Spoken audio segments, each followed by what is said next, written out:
अस्सलाम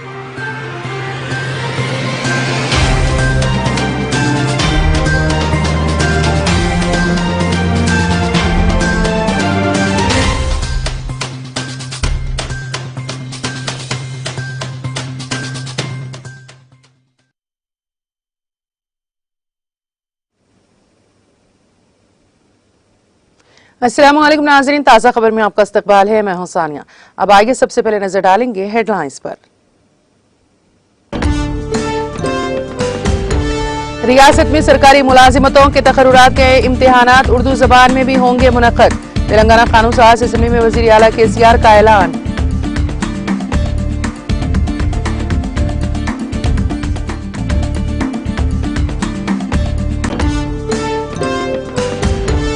यूक्रेन से वापस मेडिसिन के तलबा की तालीम मुकम्मल करने के लिए इक़दाम किए जाएंगे। तेलंगाना कानून साज असेंबली में वज़ीर आला KCR का बयान।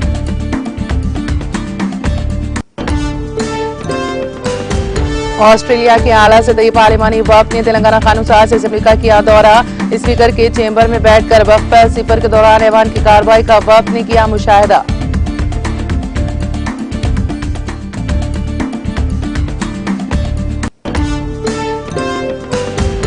हिंद नामीबिया समिट का इनेकाद, कई मुआहदात पर दस्तखत। हैदराबाद जू को नामीबिया के जीतों का तोहफा। प्रिंसिपल सेक्रेटरी जयेश रंजन ने तेलंगाना और नामीबिया के दरमियान तिजारती ताल्लुकात के फरोग का दिलाया यकीन। आंध्रा कर्नाटक सरहद पर फौजी जवानों ने मशक़ें की। फौजी तैयारों की करतबबाजी और हवा में कलाबाजी से मुकामी अफराद हैरत ज़दा।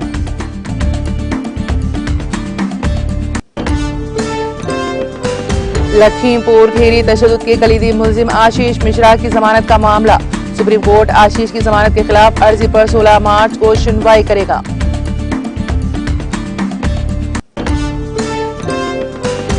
वजीर दिफा ने मिसाइल हमले के वाक़े पर पार्लियामेंट में दिया बयान। हालिया गैर इरादी मिसाइल फायर और पाकिस्तान में गिरने पर किया अफसोस का इजहार।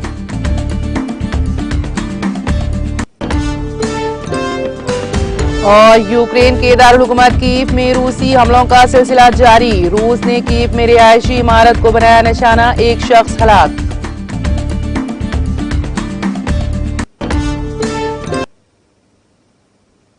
और अब खबरों की तफसील। वज़ीर आला के चंद्रशेखर राव ने रियासत में अनकरीब होने वाले 80,000 मुलाजिमतों के तकर्रुरात के इम्तिहानात को उर्दू में भी मुनक्कद करने का ऐलान किया है। तेलंगाना कानून साज असेंबली में मजलिस के फ्लोर लीडर अकबरुद्दीन ओवैसी के मुतालबे पर जवाब देते हुए वज़ीर आला KCR ने कहा कि तकर्रुरात के लिए मुनक्कद होने वाले इम्तिहानात उर्दू में भी होंगे ताकि उर्दू मीडियम के उम्मीदवारों को मौक़े फराहम किए जा सकें। इस सिलसिले में वज़ीर आला KCR ने वज़ीर फाइनेंस हरीश राव और वज़ीर तालीम सविता इंदिरा रेड्डी को मुनासिब इक़दाम करने की हिदायत दी।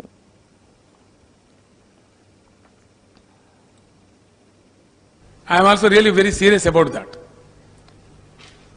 MTF, RTF वो कैसा पेंडिंग रहता मुझे समझ में ही नहीं आता। ये बिल्कुल गलत बात है। अगर ऐसा हो रहा है तो गलत है। मैं आपके बात से बिल्कुल सहमत हूं, ऐसा नहीं होना चाहिए। इसलिए मैं मिनिस्टर फाइनेंस साहब से और फाइनेंस सेक्रेटरी साहब से CS साहब को मैंने ऑलरेडी कह दिया, जब आप बात कह रहे थे तो मैं उठ के उनको कह दिया कि इस पे एक रिव्यू लेना चाहिए अर्जेंटली, और यह चीज पेंडिंग नहीं रहना चाहिए। बच्चों का फ्यूचर का सवाल है, तो इसीलिए उस पर गौर करेंगे जरूर। और दूसरी बात है जो आपने कहा है वो भी सच बात है। बच्चे जब हमारे इम्तिहान लिखने जाएंगे, जो कि 80,000 एम्प्लॉयमेंट का ऐलानात हुआ है, तो इम्तिहान लिखेंगे बच्चे जो जिसके किस्मत में मिलेंगे, ठीक बात है। उर्दू में लिखने का मौका उनको मिलना चाहिए हर जगह। And I will personally ensure, I request the Minister for Finance and also the Education, Honorable Education Minister, to see that at every level people are allowed who want to write the exam in Urdu. बिल्कुल उनको मौका मिलना चाहिए। और कुछ जो पहले हम फॉलो कर रहे थे उसके बारे में भी आपने जिक्र किया, जैसे कि पब्लिक सर्विस कमीशन में माइनॉरिटी का मेंबर होना चाहिए, बिल्कुल होना चाहिए। हर शोबे हयात में होना चाहिए, यहां वहां क्यों। जहां जहां कामियां हैं, आपने जो मुतालबा किया मैंने नोट कर लिया, बिल्कुल उस पर गौर करेंगे और जल्द से जल्द वो पूरे जो जितने नशिस्तों पे वैकेंसीज है वहां पे माइनॉरिटीज को अच्छा मौका दिया जाएगा। मैं आपसे भी प्रपोजल लेता हूं, वो सारे चीज जो भी करने हैं मैं कर लेता हूं।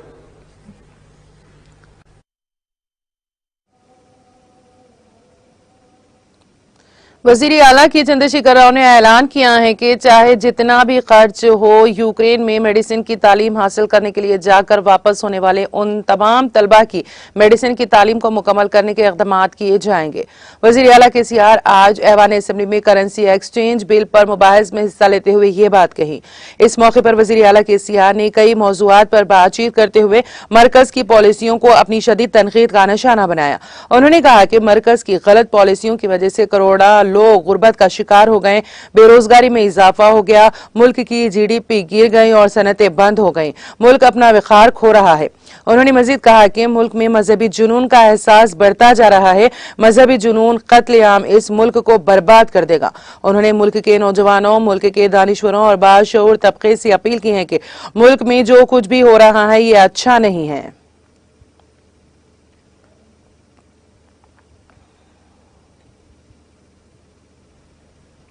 ఇరవై వేల పైచిలకు పిల్లలు ఉక్రెయిన్లో చిక్కుకొని పోయారు, భారతీయ పిల్లలు 20,000 పైచిలకు.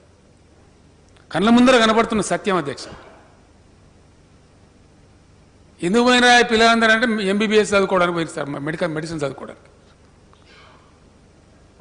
మన రాష్ట్రం నుంచి నేను చీఫ్ సెక్రటరీ గారికి చెప్పి ఫైనాన్స్ సెక్రటరీ గారికి చెప్తే మన ఢిల్లీ రెసిడెంట్ కమిషనర్ని వాళ్ళు యాక్టివేట్ చేసి ఎవరు పిల్లలు వాళ్ళు తెచ్చుకోవాలి, ఎవరు బాధ వాళ్ళకు ఉంటుంది కదా అధ్యక్ష. ఒక 740 పైచిలకు పిల్లలు మన తెలంగాణ పిల్లలు. ఇందులో 700 పైచిలకు పిల్లలు MBBS చదవడానికి పోయిన పాపం. అక్కడ 20-25 లక్షలు అయిపోతే సార్ ఇక్కడ ₹1 కోటి అడుగుతున్నారు. కాస్ట్లీ ఉన్నది. పేద పిల్లలు ఇది భరించలేని వాళ్ళు పాపం అక్కడ చదువుకుంటామని అడిగిపోయినారు.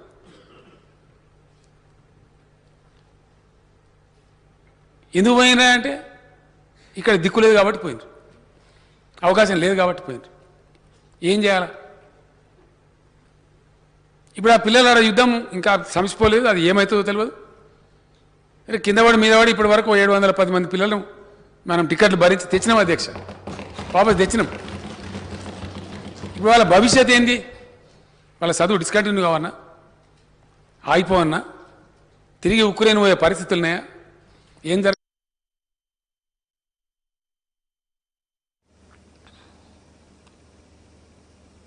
ऑस्ट्रेलिया के आला सतही पार्लिमानी वफ्द ने आज तेलंगाना कानून साज असेंबली का दौरा किया। वफ्द में ऑस्ट्रेलिया की कौमी पार्लिमानी कौंसिल ऐवान ज़ेनी के सदर विंग फोंग, सबूत का विफाकी कौंसिल ऐवान बाला के सदर क्रिस्टाइन सुचराज भी मौजूद थे। स्पीकर असेंबली पोचाराम श्रीनिवास रेड्डी ने असेंबली में इस वफ्द की आमद का ऐलान किया। इस वफ्द ने स्पीकर के चेंबर में बैठकर वक्फे सिफर के दौरान ऐवान की कार्रवाई का मुशाहिदा किया।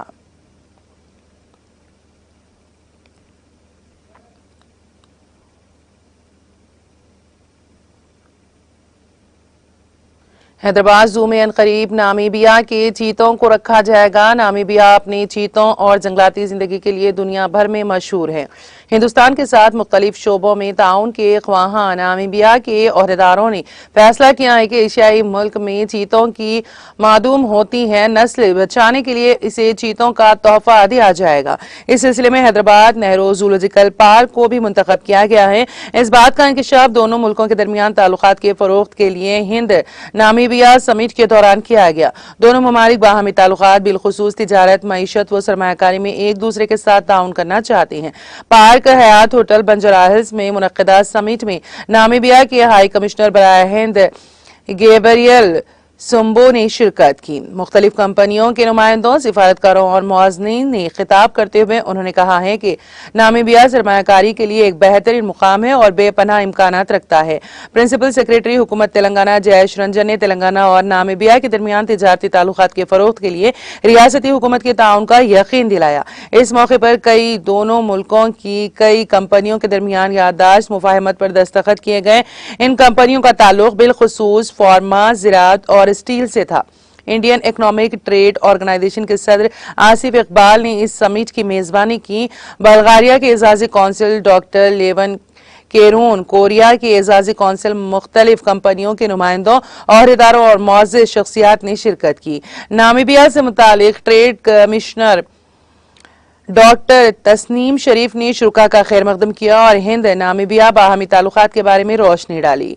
डिप्लोमेटिक रिपोर्टर मोहित श्रीवास्तव ने कार्रवाई चलाई।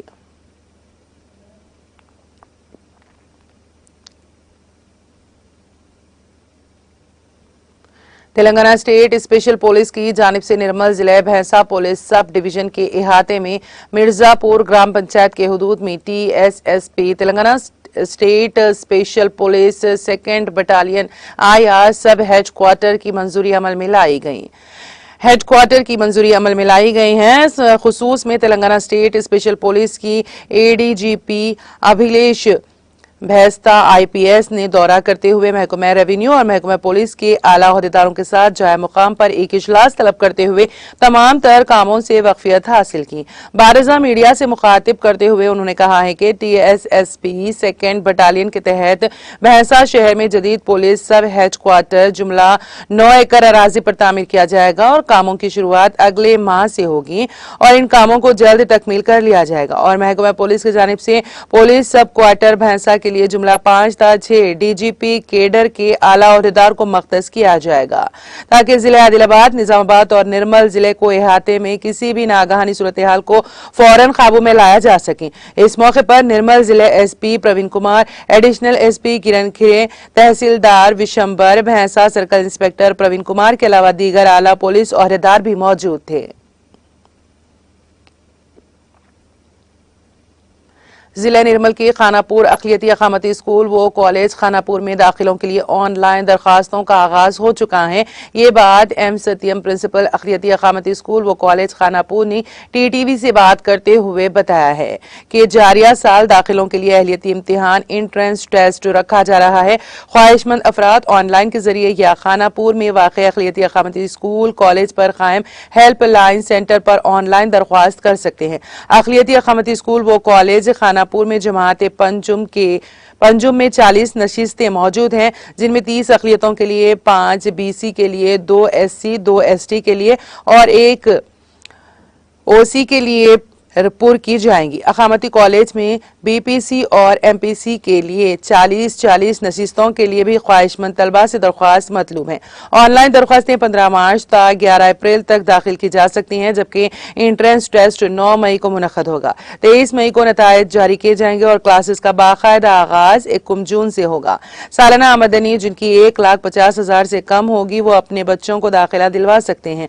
मजीद तफसीलात के लिए प्रिंसिपल से 170642733 और हेल्पलाइन सेंटर 9676070842 पर रब्त कायम करें।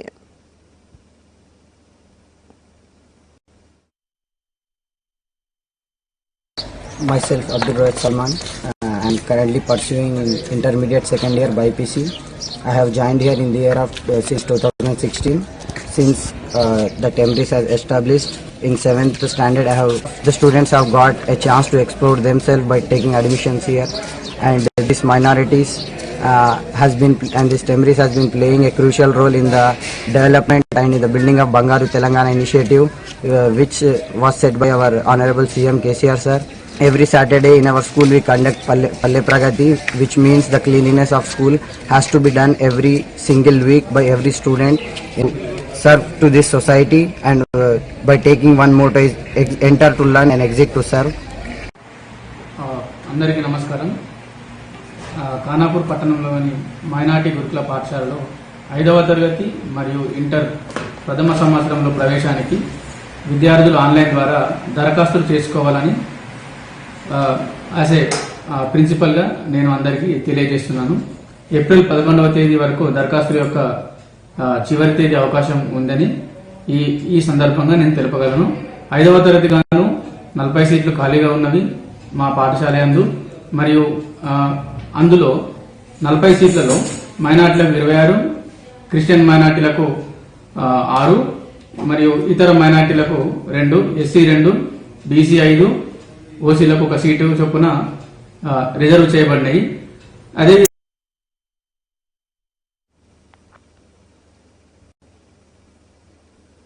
जिला निर्मल के भैंसा शहर में वाक़ गुडना वागू प्रोजेक्ट में गुज़िश्ता रोज 2 नौजवान पानी में गर्क हो गए, जिनका ताल्लुक भैंसा शहर के मोहल्ला उमर फारूक कॉलोनी के रहने वाले सैयद सोहेल उम्र 21 साल और सैयद फेरोज उम्र 20 साल की हैसियत से बताई गई हैं।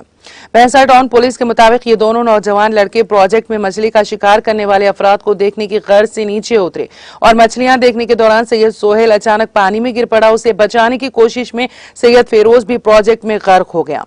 भैंसा पुलिस ने दोनों नाशों को बरामद करते हुए पोस्टमार्टम की गर्ज से सरकारी दवाखाना मुंतकिल कर दिया। बारिज़ां पोस्टमार्टम के बाद नाशों को विरसा के हवाले कर दिया गया।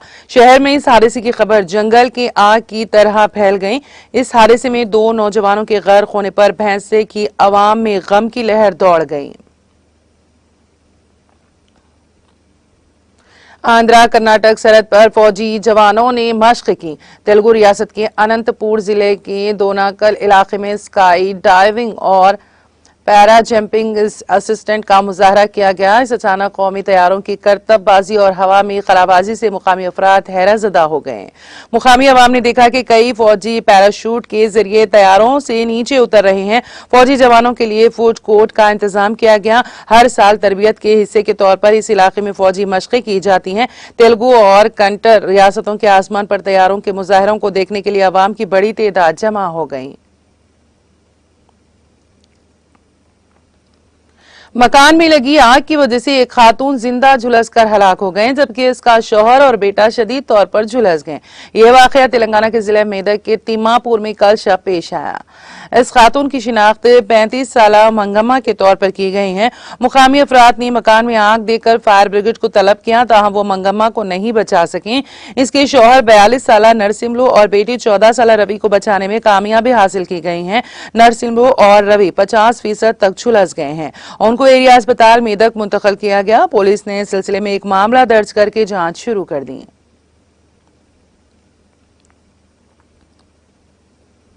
आइए अब नजर डालेंगे कौमी और बैनुल अक़वामी खबरों पर।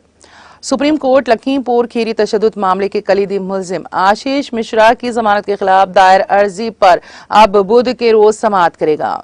चीफ जस्टिस एनवी रमन की सरबराही वाली बेंच ने मंगल के रोज इस मामले को 16 मार्च के लिए लिस्टेड करने की हिदायत देते हुए कहा है कि स्पेशल लीव पिटीशन पर कल समाअत की जाएगी। सुप्रीम कोर्ट ने 11 मार्च को कहा था कि अर्जी की समाअत 15 मार्च को मुनासिब बेंच के रूबरू की जाएगी, लेकिन इस मामले से मुतालिक दीगर अर्जियों पर सुनवाई कर चुकी बेंच में शामिल जस्टिस सूर्यकांत आज मौजूद नहीं थे। अर्जी गुजार मुतवफी किसानों के अहल खाना के वकील प्रशांत भूषण ने आज भी अर्जी को इंतहाई जरूरी करार देते हुए जल्द सुनवाई की इस्तदा की। इससे कबल उन्होंने 11 और 4 मार्च को भी जल्द सुनवाई की दरख्वास्त की थी। भूषण ने अदालत उज़्मा को बताया कि उत्तर प्रदेश में लखीमपुर खीरी तशद्दुद मामले के एक गवाह पर गुज़िश्ता जुमेरात की रात हमला किया गया था। उन्होंने इल्जाम आयद किया कि मुलजिमीन की तरफ से धमकियां दी जा रही हैं कि अब उनकी पार्टी रियासत में दोबारा इख्तिदार में आ गई है।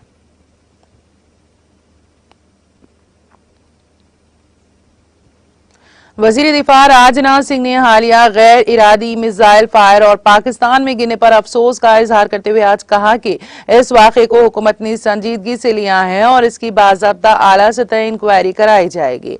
सिंह ने मंगल को पार्लियामेंट के दोनों ऐवानों में हादिसाती तौर पर 9 मार्च को मिसाइल फायर होने के वाक़े पर बयान देते हुए कहा कि मैं इस मुअज़्ज़ज़ ऐवान को 9 मार्च 2022 को पेश आने वाले वाक़े से आगाह करना चाहता हूँ। यह वाक़या मुआयने के दौरान गैर इरादी तौर पर मिसाइल फायर से मुतालिक है। वजीर दिफा ने कहा कि मिसाइल यूनिट की मामूल की देखभाल और मुआयने के दौरान तकरीबन शाम 7 बजे एक मिसाइल गलती से दागा गया। बाद में मालूम हुआ कि यह मिसाइल पाकिस्तान की हुदूद में गिरा।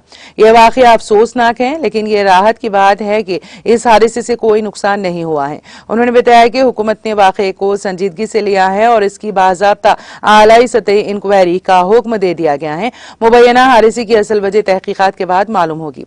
राजनाथ सिंह ने कहा कि मैं ये भी कहना चाहूंगा कि इस वाक़े के तनाजुर में ऑपरेशन देखभाल और मुआयने के लिए मियारी ऑपरेटिंग तरीक़ेकार SOP का जायजा लिया जा रहा है। हम अपने हथियारों के निज़ाम के तहफ़्फ़ुज़ को सबसे ज्यादा तरजीह देते हैं। अगर इस सिलसिले में कोई खराबी पाई जाती है तो इसे फौरी तौर पर दुरुस्त किया जाएगा। उन्होंने बताया कि मैं ऐवान को यकीन दिलाता हूँ कि हमारा मिसाइल सिस्टम इंतहाई महफूज और काबिल एतमाद है। इसके अलावा हमारे हिफाजती तरीक़ेकार और प्रोटोकॉल एक आला आला मियार के हैं और वक्तन फौकतन इसका जायजा लिया जाता है। हमारी मुसल्लह अफवाज अच्छी तरबियत याफ्ता और नज़्म व ज़ब्त की हामिल हैं और इस तरह के निज़ाम को बरकरार रखने का अच्छा तजुर्बा रखती हैं।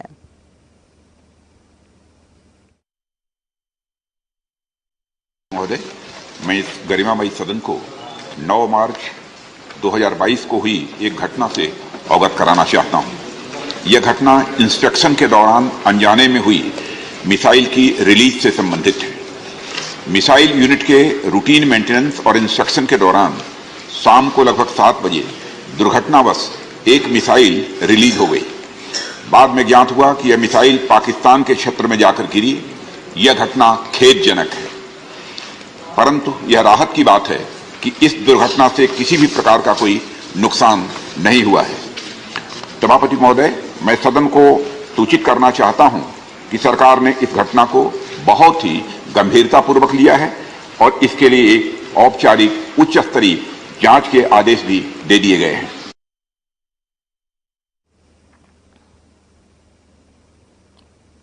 कर्नाटक हाईकोर्ट ने मंगल को मुस्लिम तालिबात की जानिब से दायर उन तमाम अर्जियों को खारिज कर दिया जिनमें दर्सगाह क्लास के दौरान तालीमी इदारों में हिजाब पहनने की इजाजत देने का मुतालबा किया गया था। अदालत आरिया ने फैसला सुनाते हुए कहा कि मुस्लिम खवातीन की जानिब से हिजाब पहनना इस्लाम के तहत जरूरी मजहबी रिवायत का हिस्सा नहीं है और स्कूल के यूनिफॉर्म का निफाज महज एक मुनासिब नज्म है जिस पर तलबा व तालिबात एतराज नहीं कर सकते। हाईकोर्ट की बेंच ने यह भी कहा कि रियासती हुकूमत के पास इस बाबत हुक्म जारी करने का हक है। हाईकोर्ट के chief justice Rituraj Awasthi, justice Krishna S Dixit और जस्टिस JM खाजी की 3 रुकनी बेंच ने यह फैसला सुनाया। अदालत ने इस बाबत सुनवाई के 11वें दिन 25 फरवरी को फैसला महफूज रख लिया था। कबल अजीम बेंच ने एक अबूरी हुक्म जारी किया था जिसमें तलबा और तालिबात को नाफिज शुदा ड्रेस कोड वाले कॉलेजों में क्लासेस दर्सगाह में हिस्सा लेने के दौरान हिजाब, भगवा, शॉल या किसी भी मजहबी झंडे का इस्तेमाल न करने का हुक्म दिया गया था।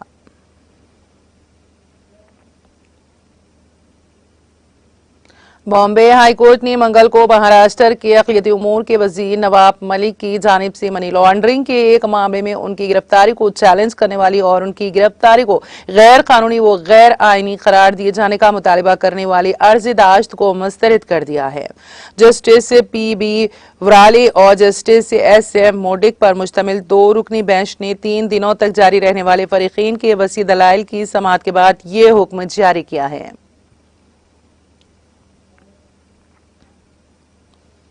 लोकसभा स्पीकर ओम बिरला ने कहा है कि उन्होंने आम आदमी पार्टी के रहनुमा भगवंत मान की ऐवान की रुकनियत से इस्तीफा कबूल कर लिया है। ओम बिरला ने मंगल के रोज ऐवान को भगवंत मान के इस्तीफे के ताल्लुक से मुत्तले किया। उन्होंने कहा कि पंजाब के सिंगरूर के लोकसभा रुकन भगवंत मान ने इस्तीफा दे दिया है। उन्होंने 14 मार्च से उनका इस्तीफा कबूल कर लिया है। मान ने पीर के रोज बिरला से मुलाकात करके लोकसभा की रुकनियत से इस्तीफा सौंपा था। वाज़ेह है कि पंजाब में हाल ही में हुए असेंबली इंतखाबात में आम आदमी पार्टी ने जीत दर्ज की है। AAP ने 117 रुकनी असेंबली इंतखाबात में 92 सीटें हासिल की हैं। पार्टी ने मान को अपना वजीर आला उम्मीदवार नामजद किया था। उन्हें कानून साज पार्टी का लीडर मुंतखब कर लिया गया है। वो बुध को वजीर आला के ओहदे का हलफ उठाएंगे।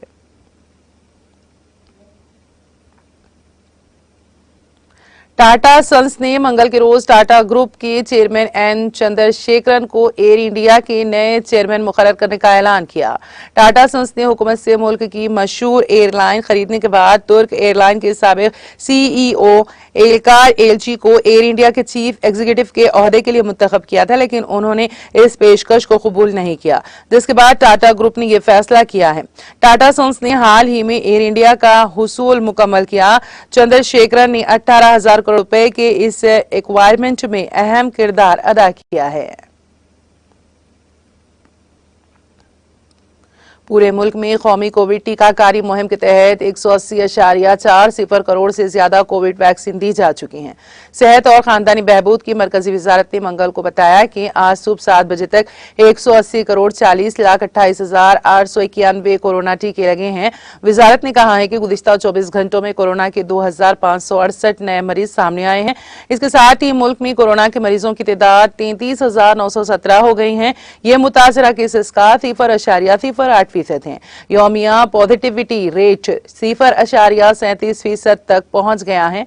वजारत ने कहा है कि इस दौरान 4,722 अफराद को कोविड से आजाद किया गया है। अब तक मजमूई तौर पर 4,24,46,171 अफराद कोविड से सेहतियाब हो चुके हैं। कंपनियों के नाम पर टीवी फरोख्त करने वाला गिरोह पकड़ा गया। पुलिस ने डीप्लेक्ट टीवी फरोख्त करने वाले 3 अफराद को गिरफ्तार कर लिया है। पुलिस ने उनके पास से 20 टीवी बरामद किए हैं। गिरफ्तार अफराद सॉफ्टवेयर से मनपसंद ब्रांड बनाकर डीप्लेक्स टीवी मनमानी कीमतों पर फरोख्त करते थे। पुलिस गिरफ्तार मुलजिमान से पूछगछ करके मजीद मालूमात इकट्ठी करने की कोशिश कर रही है। बता दें कि बजारिया थाना इलाके की रहमानी बाजार में ब्रांडेड कंपनियों के नाम पर डीप्लेक्ट टीवी बेचने का काम काफी दिनों से जारी था। पुलिस को इत्तला मिलने पर पुलिस ने छापा मारकर यहां से 20 टीवी बरामद किए।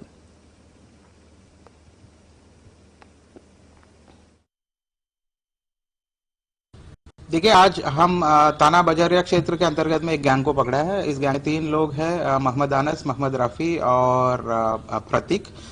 ये नकली टीवी बनाकर उस पे मतलब ब्रांडेड कंपनियों के स्टिकर्स लगाकर उसी के सॉफ्टवेयर को फिर अपलोड करके ये बेचते थे। और फर्दर इसमें इन्वेस्टिगेशन हो रहा है और अगर जरूरत पड़े तो इनको हम PCR रिमांड में भी लेके फिर फर्दर इन्वेस्टिगेशन।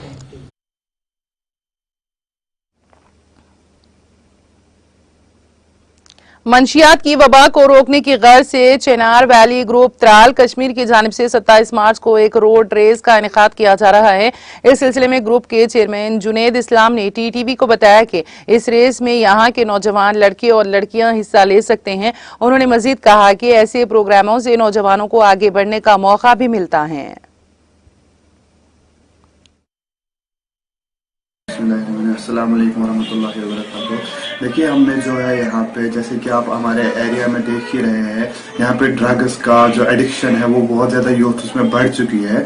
तो इसको रोकने के लिए हम जगह जगह पे प्रोग्राम्स करते रहे हैं। तो अब हमने 27 तारीख को जो है एक रेस कंपटीशन रखी हुई है, जिसमें यहाँ के जो यूथ है, चाहे लड़कियां होंगी चाहे लड़के होंगे, वो दोनों उसमें हिस्सा ले सकते हैं।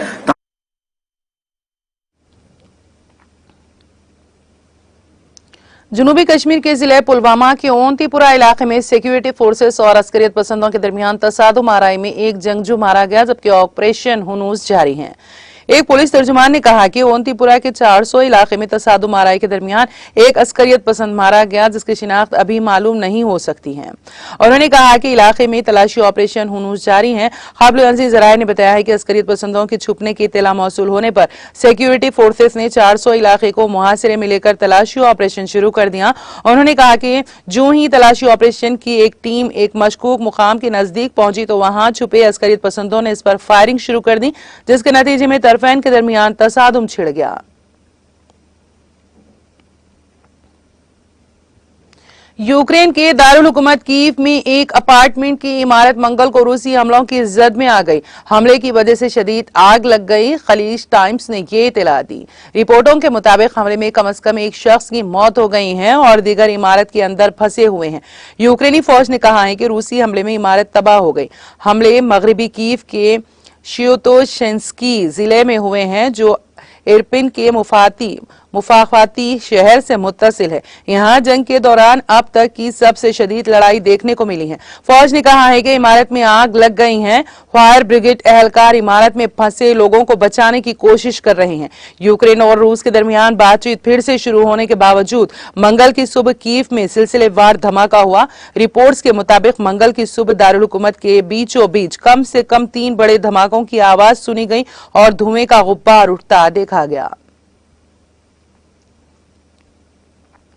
न्यूजीलैंड की हुकूमत ने कहा है कि वो यूक्रेन पर रूस के हमले के बाद यूक्रेन से फरार होने वाले यूक्रेनी महाजरीन को 4000 खुसूसी वीजे जारी करेंगी। ये वीजा उन लोगों को दिया जाएगा जिनके खानदान के अफराद न्यूजीलैंड में हैं। न्यूजीलैंड के वजीर इमिग्रेशन क्रिस फाफोई ने बताया है कि बैनुल अक़वामी इमदादी कोशिशों में मदद के लिए ये दहाइयों में उनके मुल्क का सबसे बड़ा खुसूसी वीजा जुमरा है। उन्होंने कहा कि ये 2 साला वीजा है जो लोगों को मौजूदा तनाज़ात से बचने और जंग खत्म होने पर वतन वापसी की उम्मीद में यहाँ पनाह लेने में मदद फराहम करता है। मंसूबे के तहत एक अंदाजे के मुताबिक 1600 यूक्रेनी निषाद शहरियों और न्यूजीलैंड में 1 साल के लिए रिहायशियों को खुसूसी वीजे के लिए खानदान के अफराद को रखने की इजाजत दी जाएगी। इसके तहत वो मेजबान मुल्क में काम कर सकेंगे। इस स्कीम में यूक्रेन में रहने वाले लोगों की रिश्तेदारों का अहाता किया गया है, बशमूल वालिदैन, दादा दादी और उनके बालिग बहन भाई या बालिग बच्चे और उनके करीबी खानदान के अफराद जो यूक्रेन से हिजरत कर चुके हैं। वाज़ेह है कि अक़वाम मुत्तहिदा के मुताबिक 24 फरवरी को रूस के यूक्रेन पर हमले के बाद से अब तक 20.8 मिलियन से ज्यादा अफराद यूक्रेन से फरार हो चुके हैं। जापान ने यूक्रेन में रूस के फौजी ऑपरेशन के पेश नजर 17 रूसी शहरियों पर पाबंदियां आयद कर दी हैं। जापान की जानिब से रूस के जिन शहरियों पर पाबंदी आयद की गई हैं उनमें रूसी कम्युनिस्ट पार्टी की मरकजी कमेटी के चेयरमैन गेनाडी ज़्युगानोव, डोमा के कानून साज ताजिर विक्टर वेक्सलबर्ग और कारोबारी यूरी कोवलिच के रिश्तेदार शामिल हैं। जापान की वज़ारत खारजा ने कहा है कि जापान में ज़्युगानोव कानून साज सिलियोड क्लाशंकोफ और दीगर के असासे मुंजमद करने और उनके रकूम की मुंतकली पर पाबंदी आयद की गई है। इस फहरिस्त में ग्रुप के बोर्ड के चेयरमैन विक्टर वेक्सलबर्ग और कारोबारी कोवलिच के रिश्तेदार भी शामिल हैं। चीन के एविएशन रेगुलेटर ने मंगल के रोज कहा कि वो मुल्क भर में कोविड-19 वायरस की बिगड़ती हुई सूरत हाल के पेश नजर 21 मार्च से 1 मई तक शंघाई पहुंचने वाली तकरीबन 106 बैनुल-अक़वामी परवाजों को दूसरे चेन्नई शहरियों की तरफ मोड़ देगा, जिनकी सवारी एविएशन एडमिनिस्ट्रेशन ने कहा है कि जो परवाजें इस फैसले से मुतासिर होंगी उनमें air China, China eastern, Shanghai air lines, जोनिया एयर और स्प्रिंग एयरलाइंस की परवाजें शामिल हैं। इसराइल में कई सरकारी वेबसाइट्स क्रैश हो गई हैं, जिनमें वज़ीर आज़म के दफ्तर, वजारत सेहत, वजारत दाखिला, वजारत इंसाफ और बहबूद की वेबसाइट शामिल हैं। इसराइल के हॉरिटर्स अखबार ने मंगल के रोज अपनी रिपोर्ट में ये इत्तला दी। इसे इसराइल के खिलाफ अब तक का सबसे बड़ा साइबर हमला करार दिया जा रहा है। दूसरी जानिब इसराइल की नेशनल साइबर डायरेक्टोरेट ने एक बयान में कहा है कि ये तमाम वेबसाइट अब दोबारा शुरू हो गई हैं। इसराइल की साइबर अथॉरिटी ने कहा है कि यह हमला digital denial of service DDoS हमला था।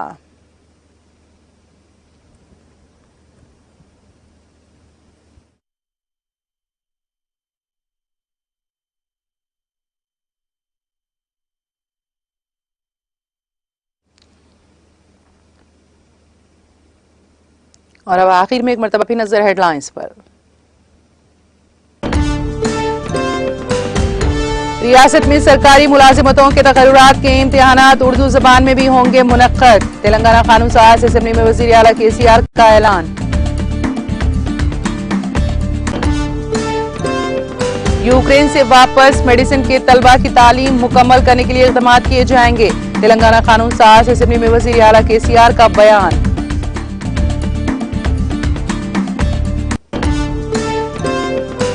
ऑस्ट्रेलिया के आला सतही पार्लिमानी वफ्द ने तेलंगाना कानून साज असेंबली का किया दौरा।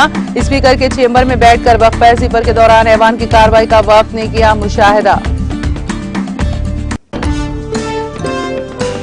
हिंद नामीबिया समिट का इनेकाद, कई मुआहदात पर दस्तखत। हैदराबाद जू को नामीबिया के चीतों का तोहफा। प्रिंसिपल सेक्रेटरी जयेश रंजन ने तेलंगाना और नामीबिया के दरमियान तिजारती ताल्लुकात के फरोग का दिलाया यकीन।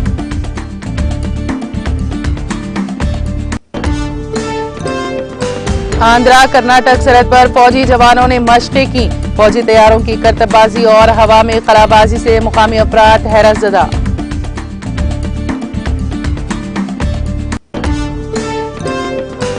लखीमपुर खीरी तशद्दुद के कलीदी मुलजिम आशीष मिश्रा की जमानत का मामला। सुप्रीम कोर्ट आशीष की जमानत के खिलाफ अर्जी पर 16 मार्च को सुनवाई करेगा।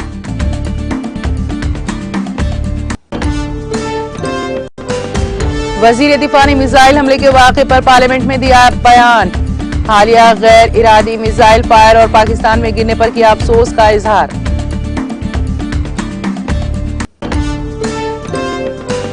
और यूक्रेन के दारुल हुकूमत कीव में रूसी हमलों का सिलसिला जारी। रूस ने कीव में रिहायशी इमारत को बनाया निशाना, एक शख्स हलाक।